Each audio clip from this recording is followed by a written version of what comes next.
Take it away, Josh. Good afternoon and good morning, everybody. We are re-recording. This is a re-recording of the HPV webinar that we held last week. We had some technical issues, so we wanted to be sure to re-record so that the audio is going well, and we will be sure to include the YouTube video non-glitchy in this presentation. So with me today, my name is Joshua Hudson. I'm the project director for the National Native Network, which is housed at the Intertribal Council of Michigan. And I'm here with one of our key partners, Melissa Meza, at the California Rural Indian Health Board. So Melissa, did you want to introduce yourself? Yeah, so my name is Melissa Meza. As Josh mentioned, I work with the California Rural Indian Health Board, and I am a coordinator for the California Tribal Comprehensive Cancer Control Program, as well as a California representative for the National Native Network. And so joining us today, we have a special guest. So I really want to take a moment to highlight all of our key partners that were very helpful in putting this webinar on, not just once, but twice.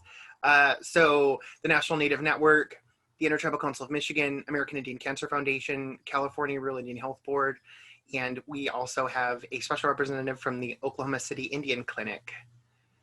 So Melissa, if you wanted to introduce our esteemed guest. Yeah, so today we do have Lieutenant Whitney Mosley. She has been a public health nurse serving Indian country for the past 7 years, including experience at both federal Indian health sites and now Oklahoma City's Urban Indian Clinic. She has been closely immersed in the focus of HPV to include being a subject matter expert on immunizations for all ages and women's health. So she will be our speaker today. So we are going to take some time to go ahead and show a video, and it will be included here.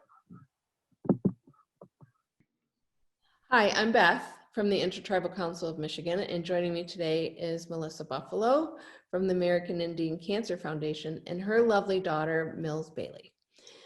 Today we're going to talk about those sometimes uncomfortable discussions that parents have with their kids about the HPV vaccine. So I'd like to start today and just ask Melissa, have you talked to Melissa or Mills about the HPV vaccine or getting her vaccines before school this year? Yeah, we've recently been talking about it as she has an appointment in a couple weeks because she'll be turning 10. So she is at that age to get her vaccine, which to her, she knows it more as a shot. All right. And Mills, your mom told me that you're pretty strong now and you don't cry when you get your shots, or what we call our vaccinations or vaccines. What do you know or think about vaccinations when you go to the doctor? I think of them as shots that protect your body from like getting sick. That's great. That's really good. That's pretty smart. That's pretty intuitive. That's good that you know that. Melissa, you are a mom first. Mm-hmm. You are also the deputy director of the American Indian Cancer Foundation. Like me, your job focuses on preventing cancer. Mm-hmm. As a mom, why do you think the HPV vaccine is important? I think because we know that the HPV vaccine is cancer prevention. And we do know that cancer is preventable through screenings and through vaccines. So you and I, like you said, we know our job is to raise that awareness and increase the knowledge of those and bring education to the importance of screening and vaccines. Great, thank you. And Mills, what do you think about getting a vaccination from the doctor? I think it will be okay, but I sometimes don't cry when mom tickles me. Like the first time I didn't cry was when I told mom to tickle me, so I wouldn't cry, and she did. And I was crying. I think I had like one tear, like just one tear. It doesn't hurt as much if you're distracted a little bit, right? If you're not staring at it. So if you and look at your mom, it just might not hurt as much, right? Sometimes you don't even know they did it. Sometimes it's that quick. Mills, do you understand that the vaccinations, like your mom said, can prevent cancers when you're older? Yep. Yep, good. Melissa, many parents think it's not appropriate to discuss HPV with young adolescents who are in the 4th grade. Yep. It's been uncomfortable for you to talk to Mills about the HPV vaccination? Not at this point, which I think is a good thing, because that time will come. But I think right now, talking about the importance of this shot more as a preventative factor for cancer. And again, you know, her perspective is the flu shot. So we get the flu shot so that our hope is that our kids and I myself do not get the flu. So similar to the HPV, that we don't get it and that it won't lead to cancers when she's older. So more as a preventative factor, and like she said, to keep her body safe and healthy. Thank you. And as a Native American working as a public health specialist, why is it so important to emphasize HPV vaccination to your relatives across Indian country? I think personally and professionally, we know those rates in Indian country for many cancers are high. There's late stage diagnosis, so the survival rate is lower. So my job and my team's job and everyone at ACAF, as long as yours, is again to really help educate and increase knowledge on the importance of that screening, and to really, how can we build that trust in the healthcare system for these vaccines and for those screenings. It's unfortunate, but we do know from history and historical trauma that there is a distrust in the healthcare system for American Indians across Indian country. And, you know, hearing some of those folks say that they don't want to give their kids the shot because they just don't think it's real or that it's a moneymaker. So for me, and having cancer hit so close to home, knowing in a person who does advocate for vaccines, I see this as an important step for our children's future. And again, we look at what are some of those barriers and how can our work help to reduce those barriers and address those barriers so that we can get families in to get their youth and loved ones screened and vaccinated. Thank you. That's really good perspective. As we talk about this, do you have anything that you'd like to ask your daughter? And what are her concerns or queries about the vaccine? Yeah. Are you scared to get the shot? Yeah. You are? I'll be with you. Her and her brother did so good last year with the flu shot. I didn't. I was crying. No, I think we're comfortable, and I love that my job, that she's aware of what I do, and her brother too. So they have a somewhat understanding of the work I do and why I do it. Now, you just mentioned Mill's brother. Mm-hmm. Now, how old is he now? He's going into 3rd grade. All right, he's right behind you, isn't he? Mm-hmm. Wasn't he born 16 months after me? They have a 15th month difference. Oh, that's pretty close. That's good. Mm-hmm. You guys can hang out and do things together. Now, will your son get the HPV vaccine? Yes. Because older adolescents and men are just as risk for HPV-related cancers as women are. Yep. So my goal when he turns 10 will be to also, during his child checkup, to have him get the shot as well. Now, Mills, what do you think you'll say to your brother if he doesn't want to get the vaccine when he's in 4th grade and he turns 10? I'd say it's like a pinch. Like sometimes he get pinched by his leg or something. I'd say it's like it feel a little bit like a smaller pinch, like getting your ears pierced, but like Do you think that will convince him to do it? no. So do you have anything else you'd like to talk about, Melissa, today? Is like, what do you think are the main concerns with parents when it comes to talking about the HPV vaccine? Yeah, again, we look at what we know with data and, you know, what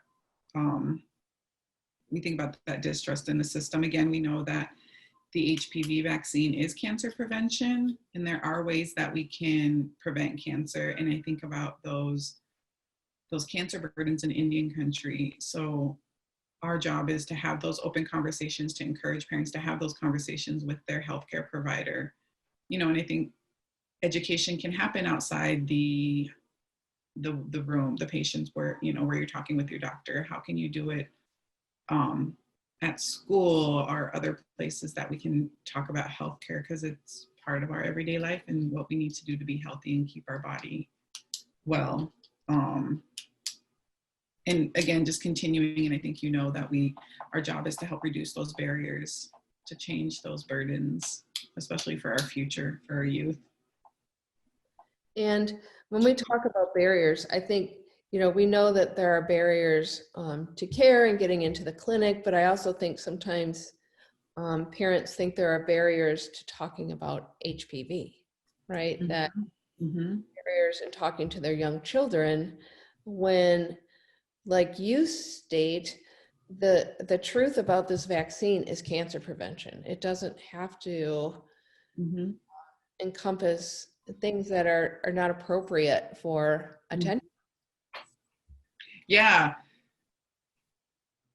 I guess I'm happy that we can have these conversations now and see it as a prevention to cancer and keeping their bodies safe versus how are we framing those conversations when they're 14, 15, and 16 and parents have that thought that it's more for sexual health reasons. And so trying to find that balance as a parent and as somebody who works in the field to address those cancer burdens. Because I know I'm not ready to have those conversations, but there's social media, there's the internet, and there's information, and they see things. And getting it from the parent is and not something that can be misconstrued on the internet, right? Right. Yep. Being a parent and being out front is your first line of defense against any type of disease. So Exactly. I applaud you on that. Mills, is there anything else you'd like to say to parents out there or to people like your mom and myself who try to prevent these diseases throughout Indian country?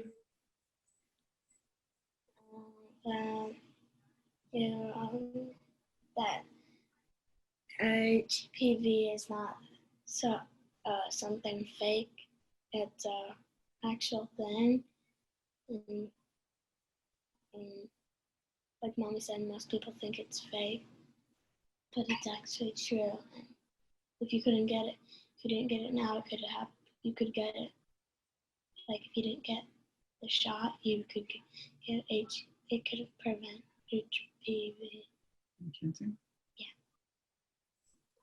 Melissa, I can't say that any better than you did, and I bet your mom would agree. And I just want to thank you both for talking about this morning. Sometimes talking about getting shots or HPV is difficult, and I just want to thank you. Thank you. Say bye. Bye. Thank you, Beth. Okay, and so with that video, we did want to discuss a few questions with Lieutenant Mosley today. And so, Lieutenant Mosley, would you like to add anything to your introduction before we begin? No, thank you for the introduction. No, I'm happy to be here today. Thank you. So we'll just get right into it. And so obviously today we'll be talking about HPV and vaccinations and cancers and all of that. So do you mind discussing a few myths about the HPV vaccine? Sure, thank you, Melissa. Yes, so probably the most common statement and concern we hear from parents and guardians when we're discussing vaccines is that, the HPV vaccine is just too new, and often we'll hear, with everything you hear on the news and social media, I'm just not sure about it. So, we talk about the simple facts about the HPV vaccine. The HPV vaccine has actually been available since 2006, and keeping in mind too that prior to that, it went through years and years of extensive, rigorous testing. Recalling too that when this first ever cancer preventing vaccine became available, also came the eruption of social media. And so with that came a great deal of some false and misinterpreted information, if you will. And so with this, keeping in mind the importance of making sure that the information that we absorb and the resources that we're basing our judgments off of are in fact reputable. And so another common myth is the routine is vaccine just for girls. So this is a really important one because when it comes to vaccine, we want everyone to be protected. So both males and females.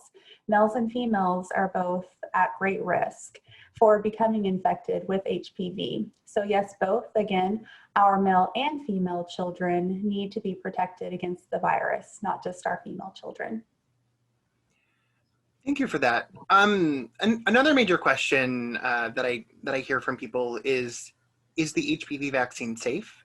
Yeah, good question, Josh. So it might be helpful and somewhat reassuring to look at the numbers here. So when we look at the numbers, we know there have been an average of nearly 300 million doses of the HPV vaccine given worldwide, right? And so with over 100 million of those doses received in the United States. So in regards to safety, I mean, always a common concern. And as with any vaccine, we do see the common side effects, right? So there might be a little bit of redness, pain at the site of injection, maybe even a little bit of swelling, of course. And we might even see some of the additional side effects, right? And so that would include, maybe a mild headache, a low-grade fever, and that would be the body's immune system responding as it should to ensure that we're protected if we're ever exposed to the HPV virus, right? And so those signs and symptoms we would see for about 24 to 48, even up to 72 hours after receipt of the vaccine. Let's see. And so, and of course, we want to keep in mind too that we never ever want our kiddos to endure an ounce of pain, right?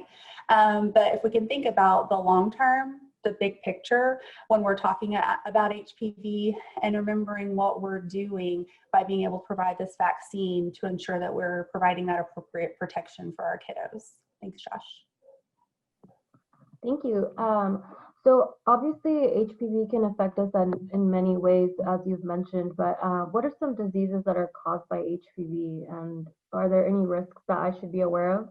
Right, thanks, Melissa. So human papillomavirus, it's a very, very common virus. And so like we've gotten to chat about a little bit, it can lead to many types of cancers, again, in both males and females, right? So if we think about how this virus can affect our children, focusing from head to toe, right? So the virus can cause certain oral cancers, so of the tongue, the tonsils, back of the throat, and then too, it can also affect, other parts of our bodies to include cervical cancers, anal cancers, penile cancers, and vulvar cancers. So the reality is that HPV infections are so common, and nearly all males and females will likely have an HPV infection at some point in their lives. And oftentimes with HPV, the virus will resolve itself. Our body will help rid of the virus on its own.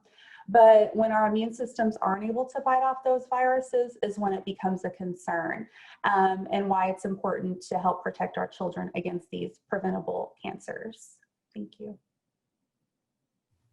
What are some of the benefits of the HPV vaccine? Yeah, good one, Josh. So we know that in providing the HPV vaccine before our children are ever exposed to the virus, that we can help prevent more than 90% of these infections that could potentially lead to these various types of cancers. Thank you. So our next question is more so about why children should get the vaccine at a younger age. So I don't have any kids, but why do I need to give or think about giving this vaccine to my child at 11 years old with his or her routine shots? Yeah, so for two primary reasons, Melissa. Again, we know how important it is for our children to receive the vaccine before they're ever actually exposed to the virus. And of course, between the ages of 9 and 12 is when our body's immune systems just do a much better job of providing that immunity. that better immune response by producing what we call antibodies. So those antibodies are going to be what helps fight off the virus if we're ever actually exposed to the virus. So with that being said, this immune response is also why with the research, we now know that we can do a 2-dose series versus the historical 3-dose series if we start the series as soon as possible, essentially. So if we start the series at 11 years old with our other routine immunizations, our children only need to have 1 other dose, so 2 doses to complete the series, versus if we do wait until after their 15th birthday. So once they turn 15, they will require the 3 doses to ensure that full immunity. So for example, we start our routine immunizations on my kiddo's 11th birthday. 6 months from that day, I'm going to know that they're due for their 2nd dose, and they'll have received the full series, if you will, of the HPV vaccine. Now, if I wait until my kiddo turns 15 years old, he or she is going to need those 3 doses. So on my kiddo's 15th birthday, I'm going to take him in, and he gets his 1st dose of the HPV vaccine, right? And so 1 month from his 15th birthday, he's going to need a 2nd dose. And then 6 months from his 15th birthday is when he's going to need that 3rd dose. Great question. Thank you. Thank you. And so would you get the HPV vaccine for your kids?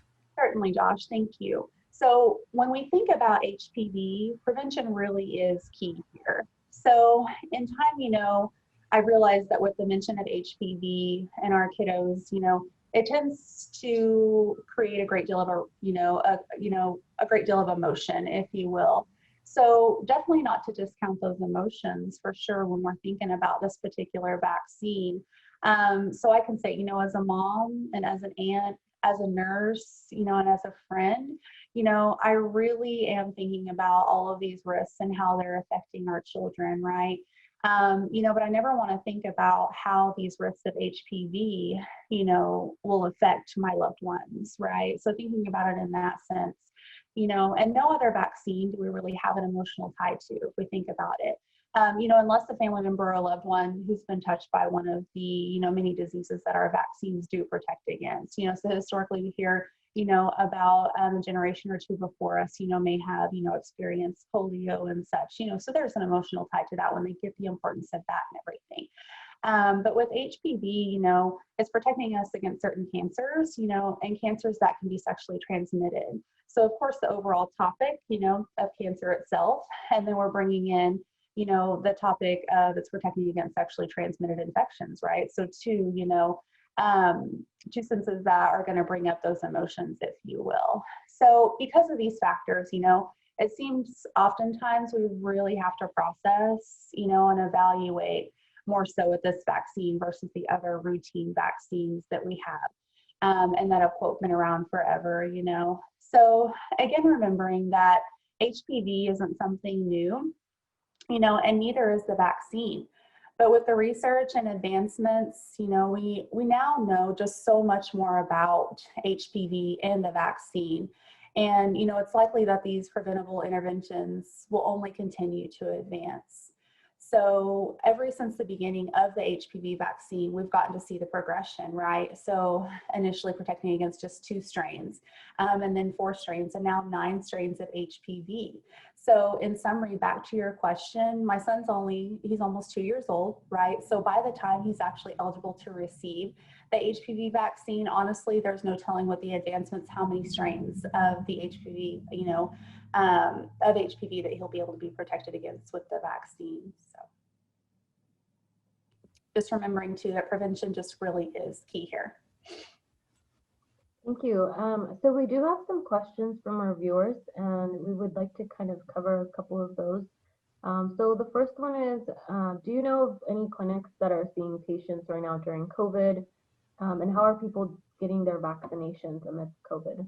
Sure, great question. So with the eruption of COVID back in March, even the CDC, had came out with some information, hey, HPV is cancer prevention.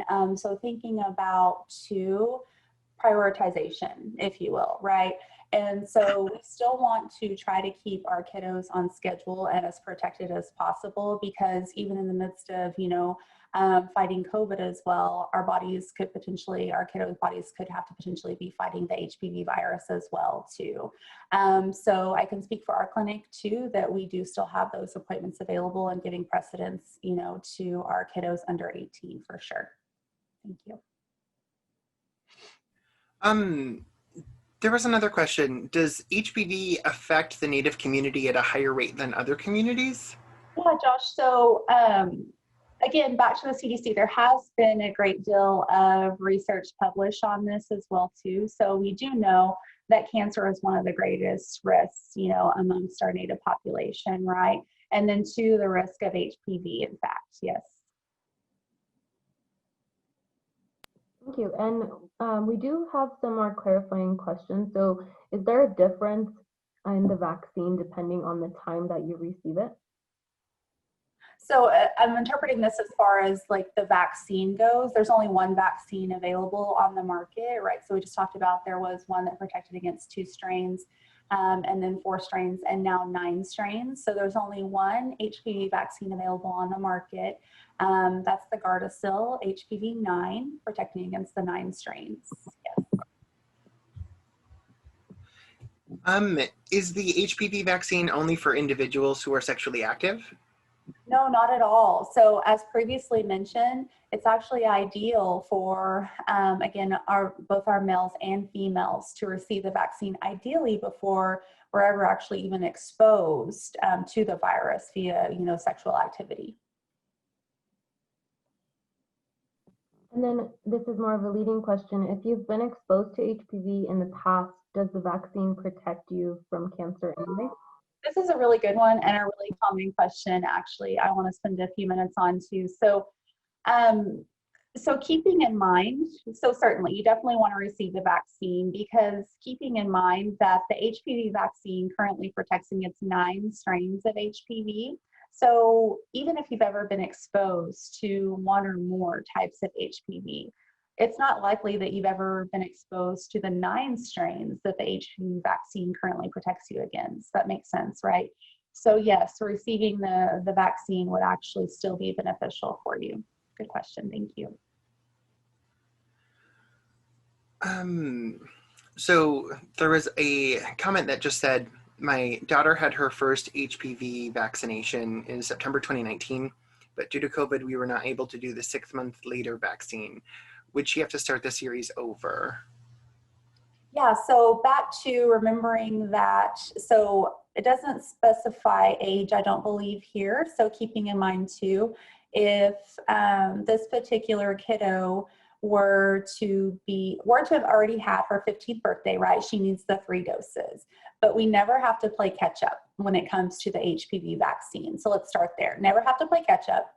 So if your child receives their first dose of the HPV vaccine, we'll say, for example, at 11 years old with the routine vaccines, then they only need to receive the 2nd dose, and that would be 6 months from that first dose. And so essentially anytime after that 6 months, right? Just not sooner than that. And then if your child were to start their series after their 15th birthday, so back to, we would start the immunization on the 15th birthday. And then ideally 1 month from the 15th birthday, you would receive the 2nd dose. And then 6 months from the 15th birthday would you receive the 3rd dose. But it doesn't have to be, like a super rigid schedule or anything, and you would never have to play catch up. Thank you for that answer. So I know you talked about the importance of boys getting the vaccine, but are there any symptoms that boys or males should be aware of? Right, thank you, Melissa. So not even just particular males, both males and females can often be asymptomatic. So meaning that they don't have any symptoms at all, in all honesty. And so that's kind of the thing about HPV, is there's not really a test for it in males. We do, through our routine pap smears, we can test for the HPV virus, but otherwise for males, we don't really test for HPV, so it's often identified in the female, if you will, but both males and females are often asymptomatic, so showing no signs or symptoms. As another question, I know that earlier you talked about oral cancers and you kind of broke that down, but I also wanted to really highlight that a lot of times when we're talking about HPV, it'll be referenced as oropharyngeal cancers. So could you break that down just a little bit more so that like lay people like me can understand it a little bit more? Sure, Josh. So that's basically the anatomy going from the mouth through the down through the throat, right? So pharyngeal is the pharynx.